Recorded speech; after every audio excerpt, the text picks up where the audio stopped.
Hey everybody, welcome back to the channel, and today we're going to talk about Hasbro and the Haslab and Star Wars and maybe some Black Series, because what I really want to talk about is value for dollar. Now you got that Hasbro Haslab gunship or LAAT that's currently funding, and it's kind of slow. It hasn't really moved. I will tell you, I saw it at Comic-Con. It looks fantastic. Seeing it in person, man, does it justice. Seeing it in pictures, you know, once you see it in person, I'm going to say this. If I was a TVC collector, 100%, I probably would have already backed it.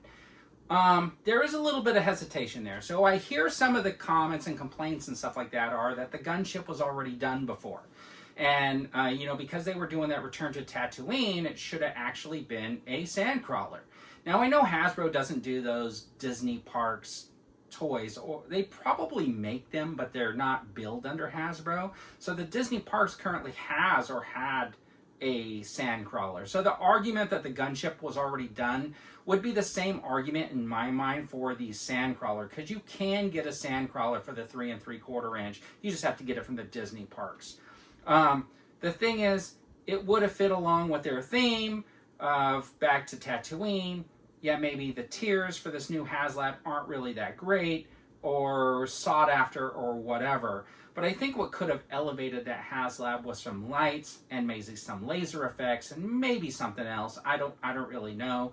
But the thing is that I'm going to get a lot of people telling me, oh, you don't need lights and stuff like that, or you can put lights in yourself. But that's not the point.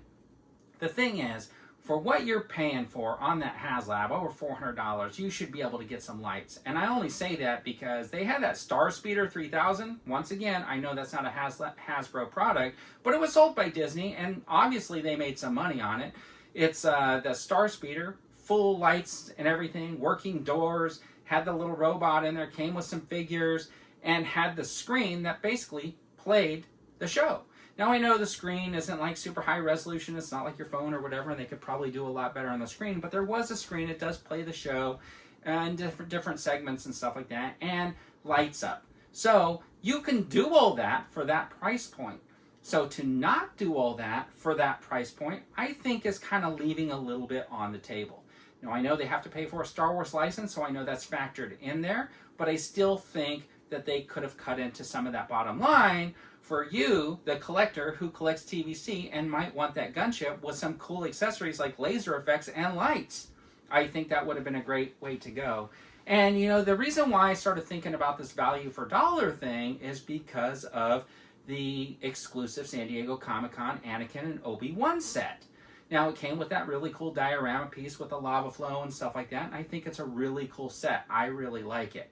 Now, my problem is that they, right after Comic-Con, did exactly what I thought they would do and released the two figures individually, which I think is fantastic because those figures needed to be released. Those updates needed to get out there and get in the hands of collectors. Now, I'm glad that the exclusive from Comic-Con kind of stays exclusive. That's an argument for another day.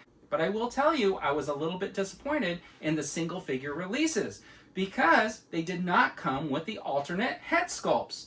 Now, you may argue with me that you would rather pay another $25 to get those alternate head sculpts on a complete same body again later, either in a 2-pack or a second single release, but I think they should have did what they did in the first release of that Anakin with that extra head sculpt way back in the day in the blue stripe box, I think, and just give you the extra head sculpt. For Anakin, it's super important because you got that transition with the scar and everything. And I think it's important because of the red eyes, whatever.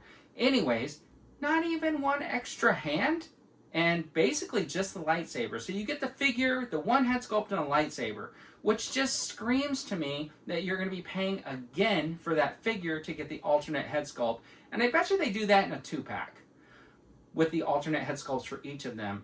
And hopefully if they do the 2-pack, that's where you get the Force hands, but they'll probably charge a little bit more. So for somebody who didn't get the Comic-Con exclusive that got all those hands, all the heads, all those super lightsaber blades, they're going to end up paying at least $100 to get those figures 2 times each, so you can get the 2 different head sculpts. And I think when they probably do it, they'll do the 2-pack, add an extra hands, and it'll probably be $60. And then it'll be the same price as that San Diego Comic-Con exclusive. Now that's not a value for dollar to me, and thinking about that made me go back to that gunship and really start trying to think, is it a good value? Well, I'm not the one who can answer that because that's not what I collect. If I didn't get that San Diego Comic-Con exclusive, I definitely would have picked up the new Anakin and Obi-Wan, but I'd be super disappointed that I'm not getting the alternate head sculpts. The hands I can live without, but that alternate head sculpt I think should automatically be in the package.